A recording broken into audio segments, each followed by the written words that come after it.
gravando de novo.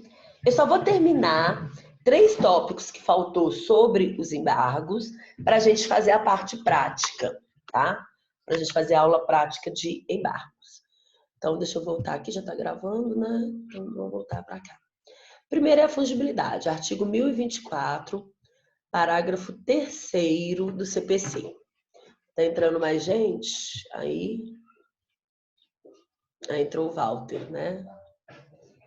Marcos, Mariana, quem estava comigo na sala. Hoje está faltando gente. Larissa não entrou hoje, Lucas não entrou hoje, Rafa não entrou hoje. Eu já sei quem entra. Esses que entram, gente, vocês não têm noção. Eu fico na prova ansiosa para ver o resultado de vocês, que eu tenho certeza que vai ser top, tá? Mas fica a dica aí, pelo amor de Deus, não me decepciona não, tá? Me decepciona não. Bom, oi, Thalita.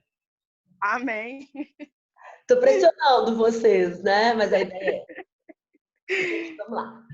O órgão julgador conhecerá dos embargos de declaração como agravo interno, se entender ser este o recurso cabível, desde que determine previamente a intimação do recorrente, no prazo de 5 dias, tá?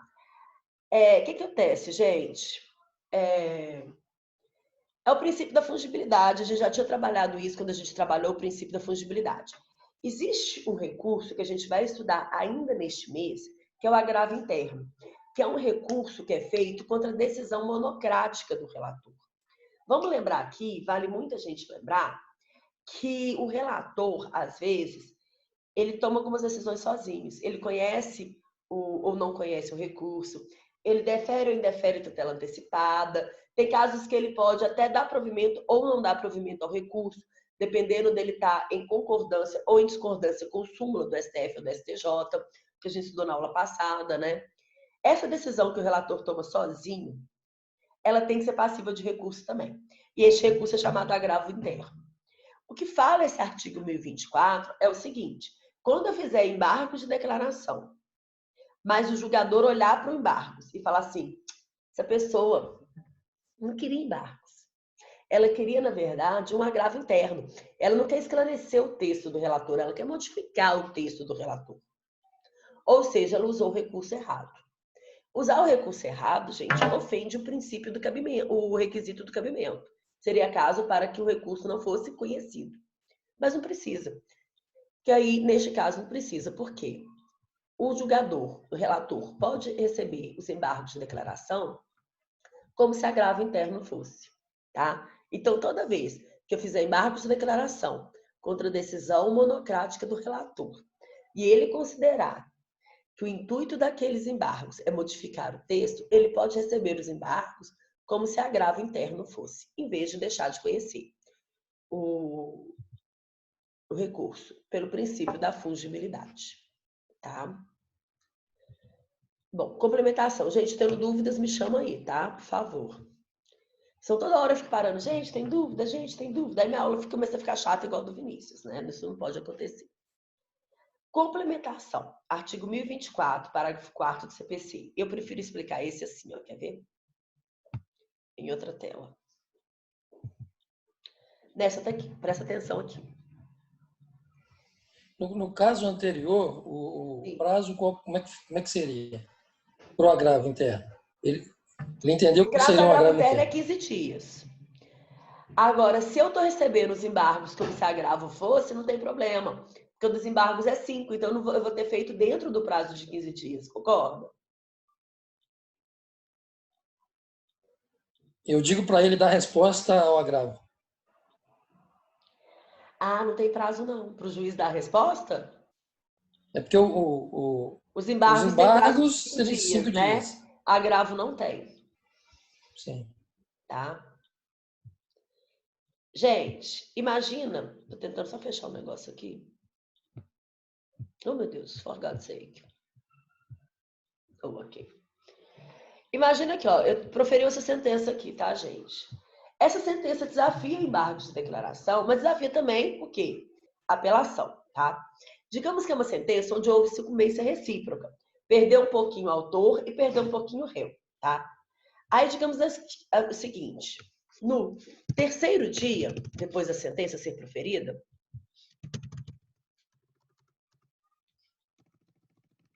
no terceiro dia depois dela ser proferida,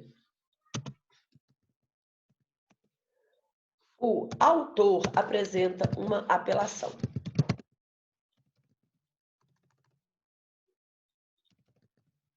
Tá?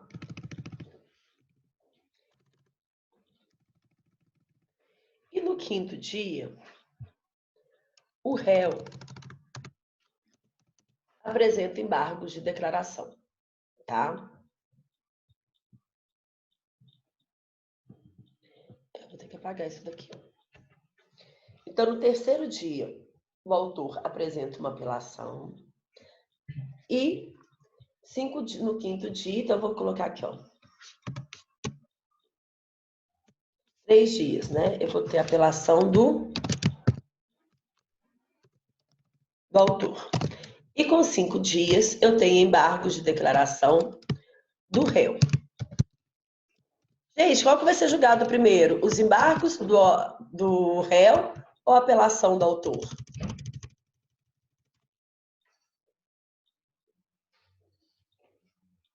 Ei, meu povo, o que vocês acham? Os embargos, né? Eu entendo ser os embargos. São os embargos mesmo, parabéns. Aí vem os embargos, né? Eu tenho mais 5 dias para a decisão. Vou fazer diferente aqui.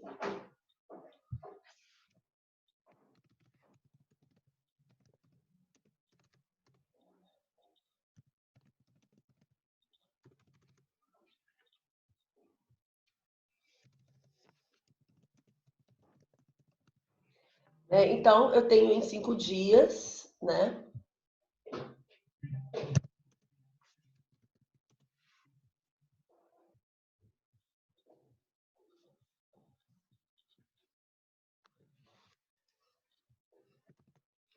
Cinco dias para a decisão dos embargos.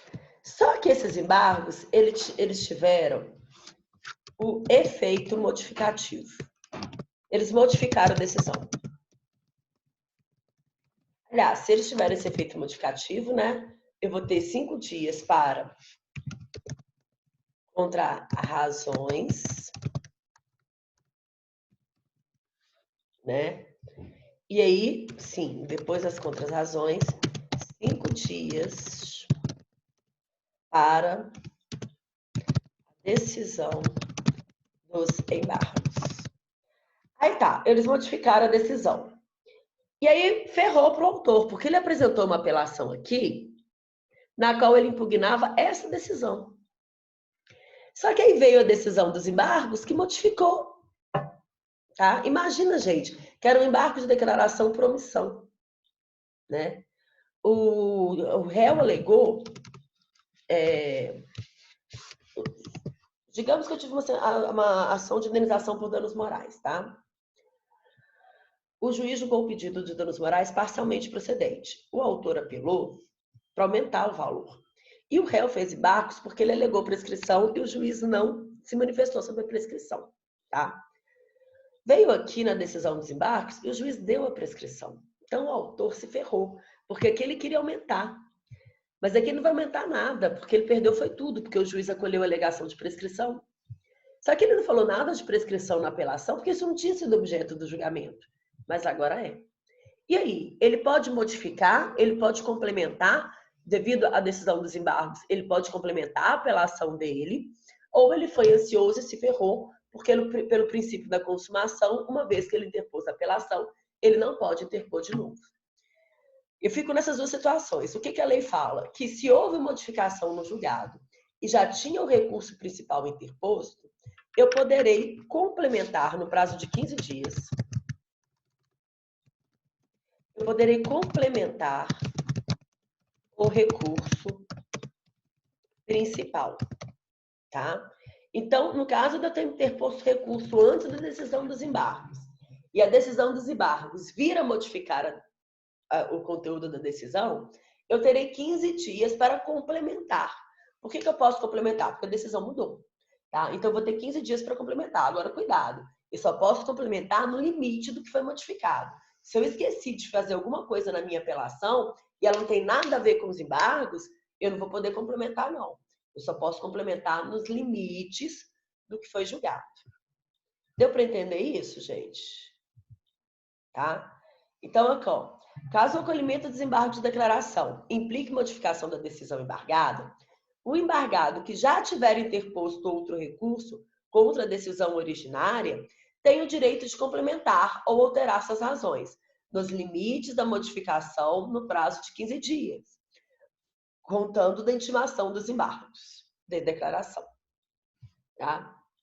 E esse, gente, é o último, ele é um pouquinho complicado, eu não queria que vocês ficassem muito preocupados com isso, não. Por quê? Por quê, queridos? Porque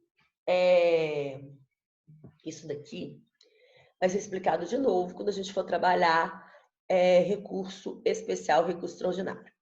O fato é o seguinte, recurso especial, recurso extraordinário, quando a gente faz, né, o julgamento do recurso especial, recurso extraordinário, ele revê, no caso do recurso especial, né, ele revê decisões que já foram proferidas e que foram contra, atrapalharam, discordaram de lei federal, né?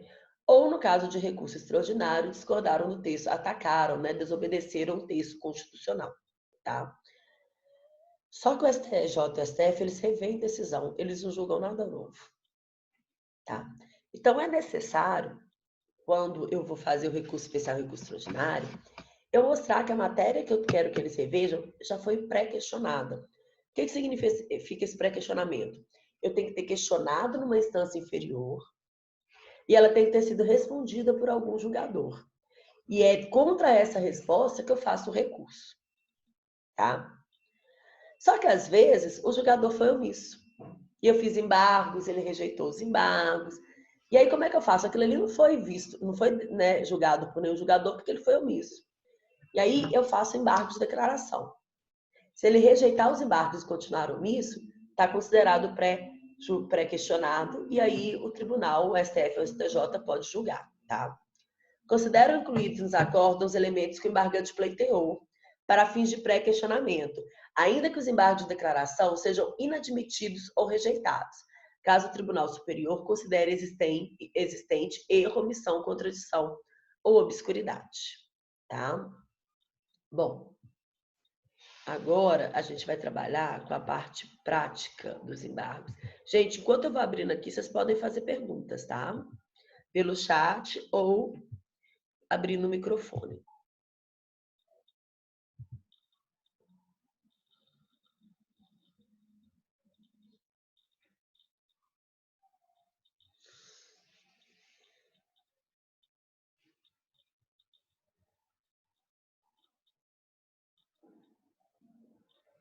Gente, é tanta aula.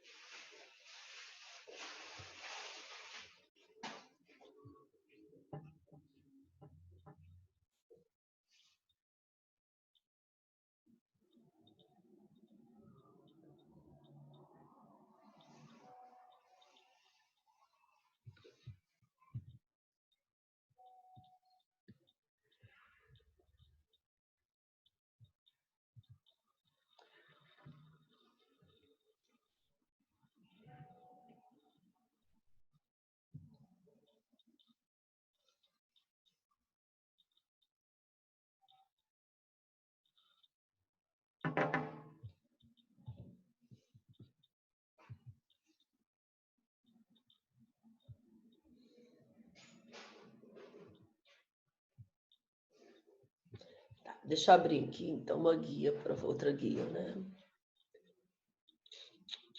Não.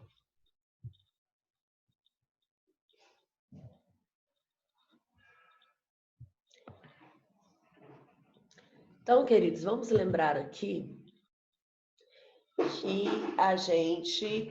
Vocês estão vendo uma tela em branco aqui, gente? Estão vendo? Não, ainda não. Tá aparecendo a outra. E agora? Agora sim. Ó, lembra que eu falei assim, gente, embargos é uma peça muito rápida de fazer, muito fácil, muito tranquila, por isso a gente usa para ganhar tempo? E é. Né? E como a gente está nesse período muito confuso de pandemia, eu falei, não, a VA3 vai ser fazer embargos. Porque eles estão praticando, estão fazendo uma peça que a gente faz muito, né? E não vai ser algo tão complicado para atrapalhar a vida de vocês, né?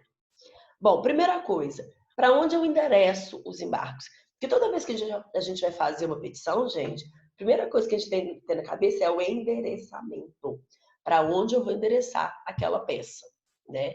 Os embargos, eles são uma peça que acontece dentro do processo. Então, vamos fazer aqui um caso de embargos contra sentença, tá? É para o juízo de primeira instância, para o juízo que proferiu a sentença, tá? Então, vem aqui, ao juízo, tá? Aí eu vou só, gente, só exemplo, tá? Da primeira para cível, tá?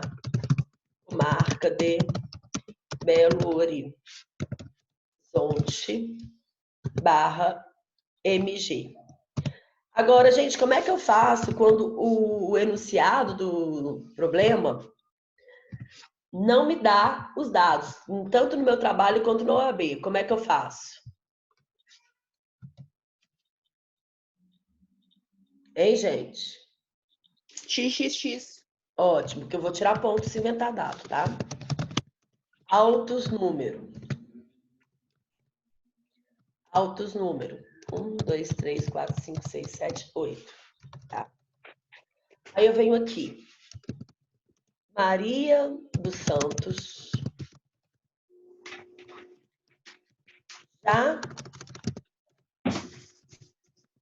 já devidamente qualificada nos autos em epígrafe, não, nos autos da ação de indenização por danos. Gente, eu quero até ver só um negocinho aqui antes de continuar.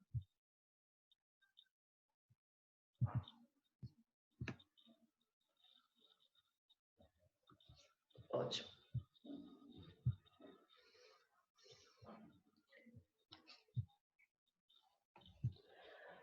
Nos autos da ação de indenização por danos morais ajuizada em face de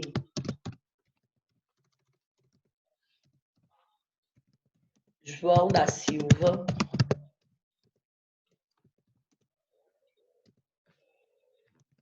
também, já, então a gente não precisa qualificar, tá, gente? Eu estou no meio do processo, as partes já foram devidamente desqualificadas na inicial e na contestação. Então, também já devidamente qualificado nos autos. Em vírgula. Perante este juízo, tá? Por seus advogados abaixo assinados, opor embargos de declaração por... Aqui vai ser contradição. Contradição. Pelos seguintes fatos e fundamentos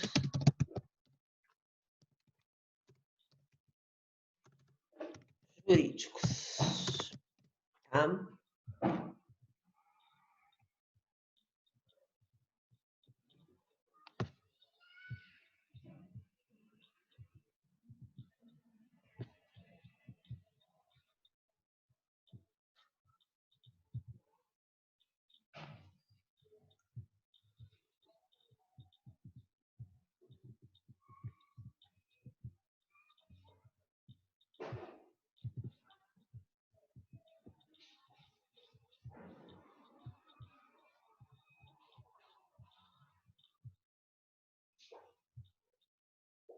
Tá aqui, queridos. Então, Então, a gente vai endereçar para o mesmo juízo que proferiu a decisão, né, nos mesmos autos. Reparem, quando eu fiz aqui, ó, eu coloquei, a gente não qualifica novamente as partes, né? Embargo de declaração por contradição. Sempre que fizer embargos, coloca no preâmbulo, tá? Qual que é o motivo. Aí a gente vem para o primeiro, que é um breve relato dos fatos. Tá? E aí é um breve relato mesmo, tá, gente? Eu vou inventar um caso agora, da minha cabeça. Vou inventar um caso que costuma acontecer bastante.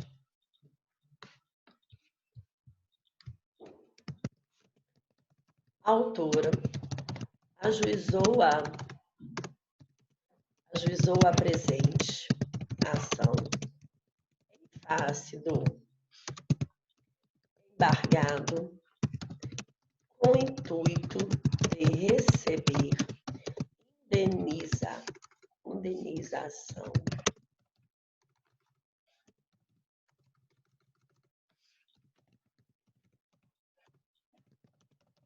por danos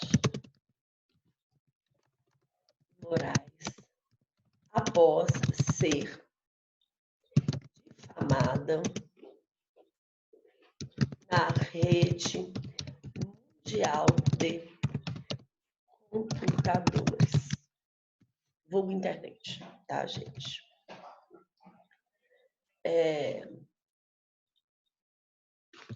Na inicial, além da procedência do pedido, a autora requereu também os benefícios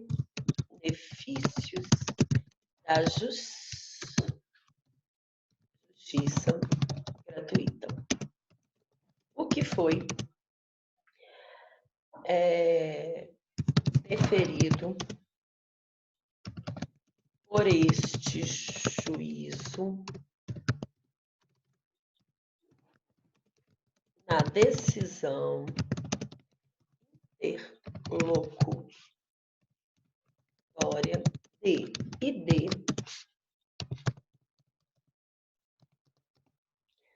gente, quando o processo é físico, a gente coloca folhas tal, né? Quando é eletrônico, a gente coloca ID, tá? DT tal. Né? Após a instrução processual, foi proferida sentença no dia 5 de outubro de 2020, conforme ID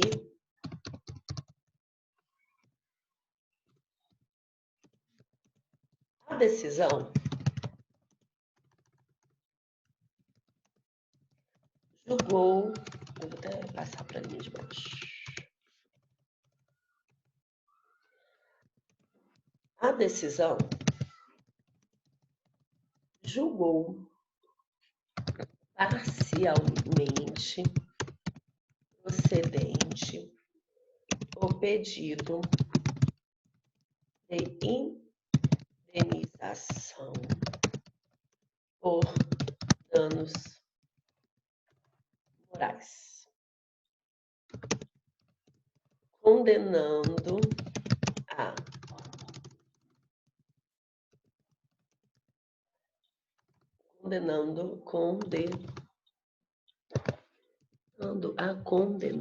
faltou ele aqui, condenando embargado a pagar, vamos chutar aqui, né, R$1 a título de indenização, e arcar com a metade das custas processuais e honorários advocatícios.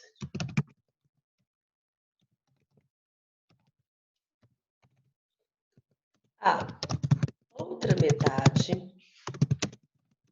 dos honorários das custas processuais e honorários advocatícios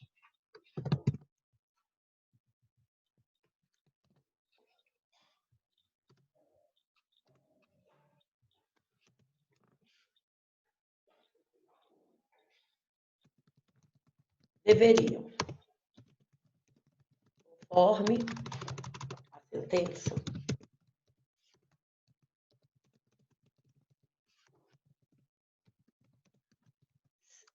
a sentença, serem pagos pela autora, vírgula, aqui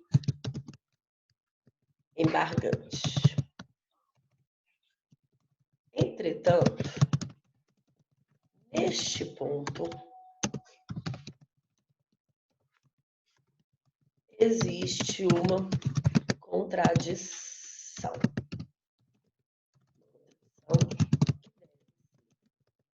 Nada.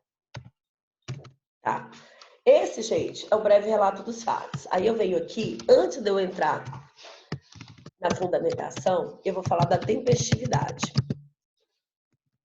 Por quê? Pensa bem. Quando a gente vai fazer um recurso, vocês lembram que ele vai ser analisado pelo juiz de admissibilidade. Então, aquele ponto, é claro que você precisa ficar colocando aqui. Gente, qual que é o problema com a tempestividade? Esse computador também já está mexendo a paciência. Eu não preciso ficar colocando aqui todos os pressupostos, né, de admissibilidade, tá? Mas a tempestividade é o mais importante aqui. Se fosse uma apelação, eu colocaria 3: tempestividade, preparo e cabimento. Por que eu vou colocar só a tempestividade? Primeiro, porque não tem preparo, né? E quanto ao cabimento, eu vou falar sobre ele na fundamentação. Então, se a gente colocar só a tempestividade, já está de bom tamanho, tá? Então, a gente tem que mostrar que os nossos embargos são tempestivos, tá? A decisão aqui embargada foi proferida no dia 5 de 2020. Conforme o artigo 1000, deixa eu ir lá agora, gente, acho que é o 1023, viu? Fala do prazo.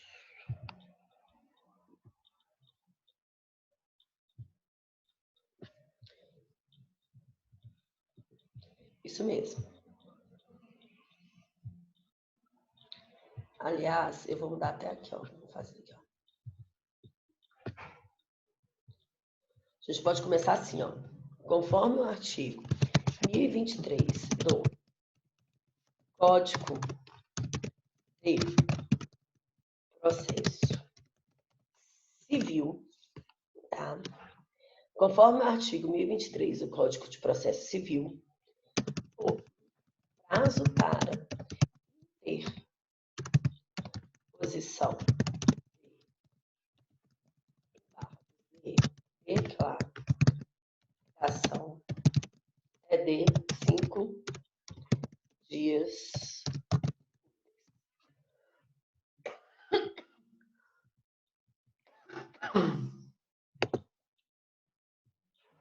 Isso daqui, gente, é a premissa maior, tá?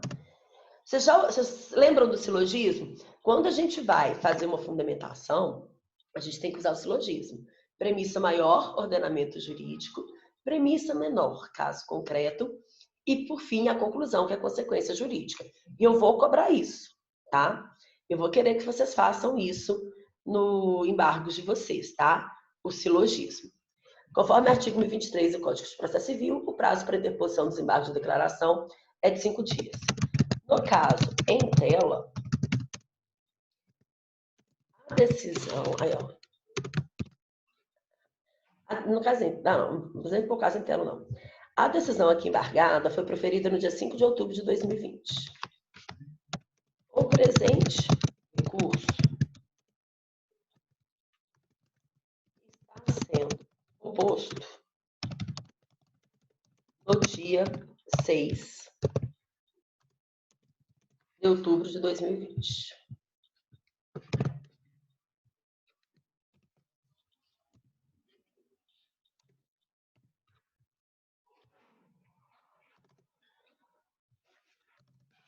Ou seja, não logo, ter posto o recurso em menos de 5 dias após a publicação da decisão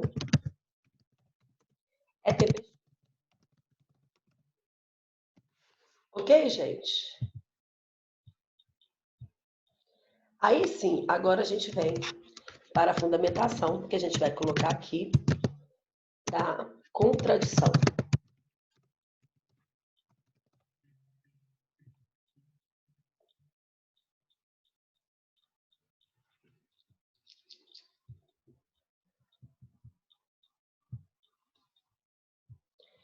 Da contradição. Na decisão D e D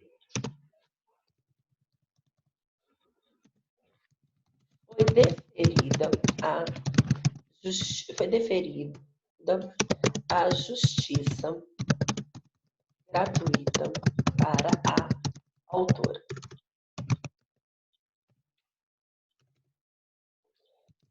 Entretanto, na decisão... Não, gente, deixa eu fazer um negócio aqui antes.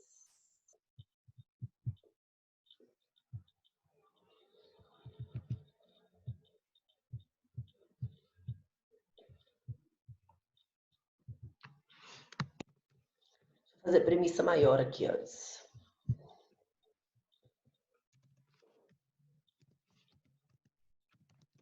Dispõe o artigo 1022 do Código de Processo Civil.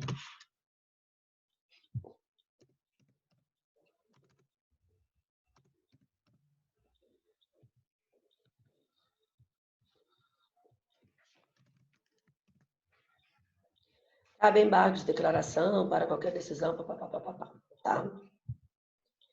Aí vem essa parte que eu já coloquei, ó, né? Premissa menor. Na decisão de foi deferida a justiça gratuita para a autora. Entretanto, a decisão D e D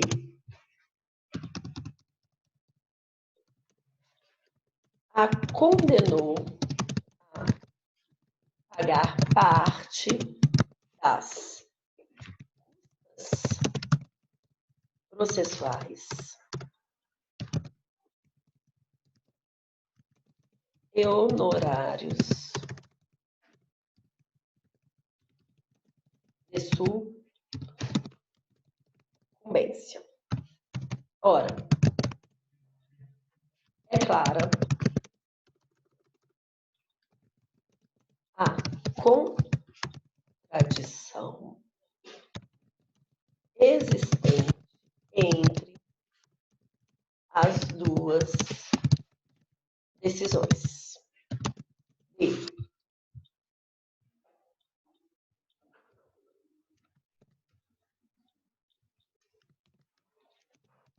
D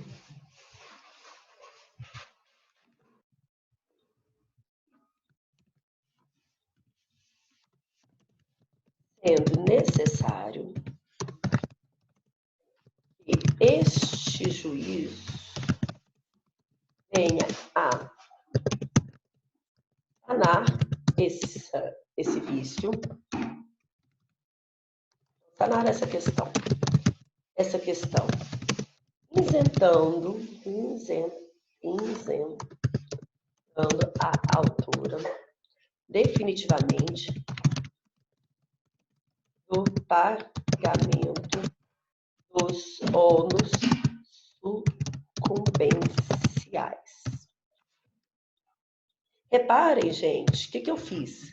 Eu pedi para sanar a omissão, mas eu pedi para sanar a omissão puxando a sardinha, obviamente, né, para o meu lado, né? Pedindo que fosse do jeito que eu quero para a minha cliente, né? Agora a gente vai vir aqui para a conclusão. Eu vou pegar, gente, até um que já está meio feito aqui, porque a gente está com pouco tempo. Aí eu só edito ele aqui com vocês, tá? E depois eu edito direitinho. Isso aqui vai para o sistema aula também, tá? Sistema faculdade, sistema aula não existe mais. E aí a gente vem para o quarto, né? Que é a conclusão. Isso posto requer o conhecimento do presente recurso, já que é observado todos os pressupostos de admissibilidade. A intimação do embargado para apresentar contra as razões no prazo de 5 dias úteis é porque, se eu não tiver que pagar as custas, se eu tiver isento, ele vai ter que pagar tudo. Então, vai ter feito modificativo. Que seja o presente recurso acolhido, sanando aí no nosso caso é a admissão e isentando a autora definitivamente do pagamento dos ônus sucumbenciais.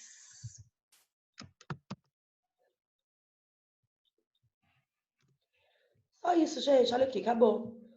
Ah, não. Voltando, ó. Nestes termos é de deferimento, local, data, advogado, OAB, tá? Ó, então presta atenção. A gente faz o endereçamento para o juízo que proferiu a decisão, colocamos números dos autos, fazemos aqui o preâmbulo falando qual que é o tipo de embargos que eu estou fazendo, fazemos um breve relato dos autos, falamos a tempestividade, fazendo o silogismo com o artigo 1023, é indispensável. Depois a gente fala do motivo que levou a contradição, omissão, obscuridade ou erro material. Para isso, pode usar o artigo 1022. Indispensável, gente. Vai perder ponto no trabalho se não fizer. Faça o silogismo, tanto no tópico da tempestividade, quanto no tópico da contradição, omissão, obscuridade ou erro material. No caso do trabalho de vocês, vocês vão ver que vai ser uma omissão, tá? E aí eu venho para a conclusão. Eu tenho que pedir que o recurso seja conhecido. Se houver um efeito modificativo, que a parte contrária seja intimada para contrarrazoar em 5 dias. E, por fim, tá? Que seja sanada a contradição, omissão, obscuridade ou erro material. E encerro, tá? Muito simples. Agora eu volto aqui para vocês. Já está terminando o meu tempo, mas ainda dá tempo de eu perguntar. Vocês têm dúvida, gente? Vou encerrar a gravação, tá? Antes das 1.